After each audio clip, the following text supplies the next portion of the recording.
حضرات محترم، میں آپ کے سامنے بہت ہی اہم باتیں عرض کرنا چاہتا ہوں جو عوام میں بہت ہی زیادہ پائی جاتی ہیں۔ ان باتوں سے لوگوں کو بچنا بہت ہی ضروری ہے، کیونکہ ہمارا اور آپ کا جو مذہب اسلام ہے وہ ایک صاف و ستھرا مذہب ہے، وہ کھیل تماشوں والا مذہب نہیں ہے، بلکہ تمام مذاہب میں سب سے صاف و ستھرا مذہب اسلام ہے۔ اور حسین نے تحفظ شریعت کے لیے 10ویں محرم کو میدان کربلا میں سب کچھ قربان کر دیا، اور اس دن تم عیاشیوں میں وقت گزار دیتے ہو، ڈھول تماشوں میں وقت گزار دیتے ہو۔ نہیں مسلمانوں، نہیں، عاشورہ کے دن کثرت کے ساتھ عبادت و ریاضت کرو، اور 10ویں اور 9ویں محرم کو روزہ رکھو، کثرت سے نمازیں پڑھو، درود پاک پڑھو، اس دن صدقہ کرو، غریبوں کو کھانا کھلاؤ، شربت کا اہتمام کرو، حسین کی محفل سجاؤ، اور حسین سے سچی اور پکی محبت کرو، اور حسین کا دامن مضبوطی کے ساتھ تھام لو۔ حسین تمہیں یہاں بھی بچائیں گے اور حسین تمہیں وہاں بھی بچائیں گے۔ بس شرط یہ ہے کہ حسین کے نقش قدم پر چلتے رہو، یعنی حسین جس چیز کو ناپسند کریں اس سے گریز کرو، اور جسے پسند کریں اس پر عمل کرتے رہو، اور خلاف شرع کوئی کام نہ کرو۔ اور دیکھا یہ جاتا ہے کہ ماہ محرم میں ڈھول بجاتے ہو، مروجہ تازیہ داری کرتے ہو، جو کہ حرام ہے۔ اگر کوئی عالم منع کرے تو اسے یزیدی بتاتے ہو اور کہتے ہو کہ وہ وہابی ہو گیا ہے۔ میں آپ سے پوچھنا چاہتا ہوں کہ آج جو ڈھول بجانے کو حسینی سمجھتے ہو، آخر غم حسین میں ڈھول کب بجا تھا؟ جب علی اکبر کی شہادت ہو رہی تھی تب ڈھول بجا تھا؟ جب علی اصغر کی شہادت ہو رہی تھی تب ڈھول بجا تھا؟ جب قاسم کی لاش پر گھوڑے دوڑائے جا رہے تھے تب ڈھول بجا تھا؟ کیا جب خواتین کی چادریں چھین لی گئی تھی تب ڈھول بجا تھا؟ ڈھول کب بجا تھا؟ اے سنیوں، جن کی شادیوں میں کبھی ڈھول نہیں بجے، ان کی شہادتوں پہ ڈھول کیسے بج سکتے ہیں؟ اے مسلمانوں، اگر شہادت حسین پہ ڈھول بجانے کا اتنا ہی شوق ہے تو خوشی سے بجانا، لیکن اس شرط کے ساتھ کہ جب تمہارے گھر پہ تیرے باپ کا جنازہ اٹھے اس وقت ڈھول بجانا، اس کے بعد امام حسین کی شہادت پر ڈھول بجانا۔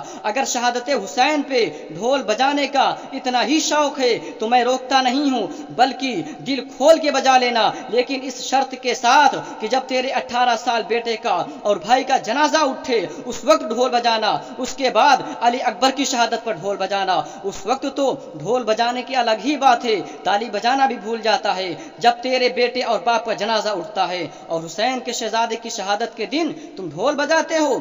شرم نہیں آتی ہے اور اپنے آپ کو حسینی کہتے ہو، اور کام یزیدیوں جیسا۔ افسوس صد افسوس، 10ویں محرم کے دن گھوڑوں کی ٹاپوں کے نیچے لاشیں کچلی جا رہی ہیں، پھر بھی نماز نہیں چھوٹ رہی ہے، اور یہاں عاشورہ کے دن مسجدیں ویران رہتی ہیں، اور میرا پیارا سنی مسلمان، تم ڈھول بجا رہے ہو، ماتم کر رہے ہو۔ میں پوچھتا ہوں کہ جس کے مذہب میں بارات کی خوشی میں ڈھول تماشے کی اجازت نہیں ہے، وہ شہادت حسین پہ کیسے ڈھول بجا سکتا ہے؟ اور میرا یہ ایمان کامل ہے کہ شہید تو زندہ ہیں اور اپنے رب کے پاس سے رزق پاتے ہیں، اور میرا امام تو سید الشہداء ہے، وہ اپنی قبر انور سے ہم سب کے کارنامے کو دیکھتے ہیں، اور جب شہادت کے دن تمہیں ڈھول تماشا کرتے ہوئے دیکھتے ہوں گے تو ان کے دل پہ کیا گزرتی ہوگی کہ میرے چاہنے والے ایسے ہیں، اور دعویٰ محبت حسین ہے اور کارنامے یزیدی جیسے۔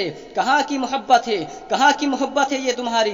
اگر تمہیں کوئی منع کرے تو تم اسے یزید کہو گے، تو اسے خارجی کہو گے، وہابی کہو گے، حق بات کہنے والے کو تم یہ سب کہو گے۔ بات کڑوی ہے لیکن حق ہے۔ تم نے آج کون سا حسینی جیسا کام کیا ہے؟ مجھے بتاؤ تو۔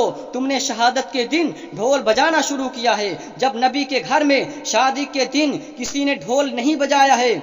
کسی نے اگر ڈھول بجایا ہے تو بتاؤ۔ جب قرآن و حدیث سے ثابت ہے کہ ڈھول بجانا ناجائز و حرام ہے تو کیوں بجاتے ہو؟ اور وہ بھی شہادت کے دن۔ اگر کل میدان محشر میں امام حسین نے اس کے تعلق سے کچھ پوچھ لیا تو کیا جواب دو گے؟ جہالت کے دلدل سے نکلو اور مسلک اعلیٰ حضرت کا نام بدنام مت کرو، اور بد مذہبوں کو موقع مت دو۔ وہ تو کہتے ہی ہیں کہ دیکھو شہادت کے دن ڈھول بجانا، ماتم کرنا یہ بریلویوں کے نزدیک سنت ہے۔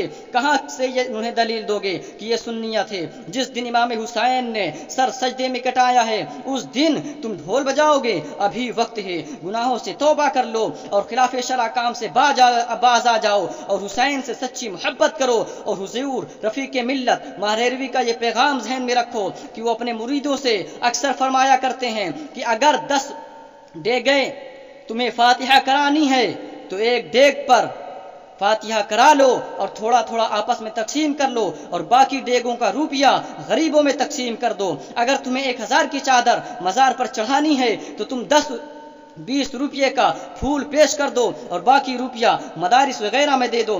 جب تک بچے تعلیم حاصل کرتے رہیں گے تمہیں ثواب ملتا رہے گا۔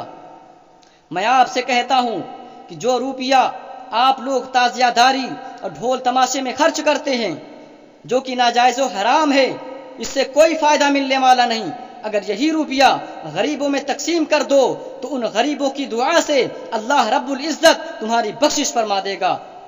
تم مجھے بتاؤ کہ سیدہ کے لال نے اسی لیے قربانی دی تھی کہ مسجدوں میں نہ آؤ، حقوق العباد نہ ادا کرو، اور جب محرم کی 10ویں تاریخ آئے تب غم حسین مناؤ اور تعزیہ گھماؤ، ماتم کرو۔ اے مسلمانوں، مروجہ تعزیہ داری میں مدد دینا بہت ہی برا کام ہے، روح حسین کو تکلیف دینا ہے۔ کیا آپ کو معلوم نہیں کہ سر حسین کو تن سے جدا کرنے کے بعد تلوار کی نوک پہ رکھ کر یزیدیوں نے کربلا کی زمین پہ ڈھول بجائے تھے، امام حسین کی قربانی کا مذاق اڑایا تھا، شراب پیا تھا، ناچے تھے، گائے تھے اور پورے لشکر کے ساتھ عبید اللہ بن زیاد کے دربار میں پہنچے تھے؟